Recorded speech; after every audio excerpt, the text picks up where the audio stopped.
球给辛巴就是最保险的得分方式。CJ 地板给球，但是球被特坏抄走了。这一场的机会，小黑曾博玉第一个假动作，再往禁区走，但是这也是高国豪单场的第2次助攻，只差1次就能完成生涯第200次助攻。他目前也是联盟当中的助攻王。哇！这是一个成功抄截，以勾卡来了，带球快攻。工程师这2波连续的制造了杰哥2次的失误哦。Harry White 来掌握了节奏。以勾卡带球。杀入到禁区，面对曾祥军，受211公分的身高，有这样的盘球能力跟他的机动性。是。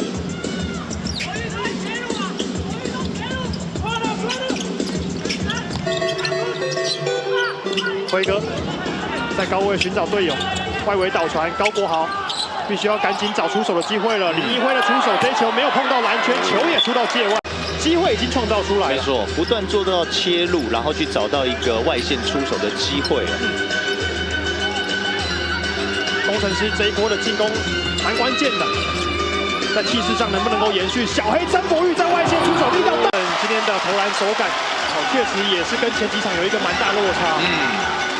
比赛进入到决胜期了，工程师一样手握3分领先。国豪掩护过后，一个地板给球，肖顺义杀进来，再往外交，高国豪拿球，最后2秒钟，这一个 Walter 投偏。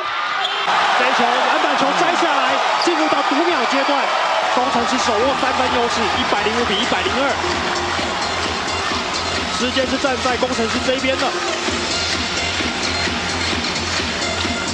现在新竹体育馆的所有观众都已经站起来了。国豪一个漂亮的转身，再交给空手走位的破颗3分球。这个是勇士队下半场的第1颗3分啊，是，所以必须要有更多人可以做到外线的投射哦，这样子也可以成功的把工程师的防守拉大，里面才会有机会。没错，这也是徐总为什么一开始要摆上简廷照。这次球差点要掉，高国豪的抛投还是够。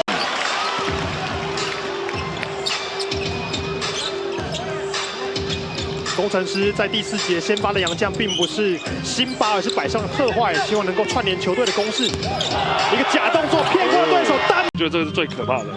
赛前也有看到他在热身的时候有小扣一下。对啊，而且他投篮比碰碰还好。暂停过后，工程师也换上了辛巴，切到禁区，无奈好，这边有。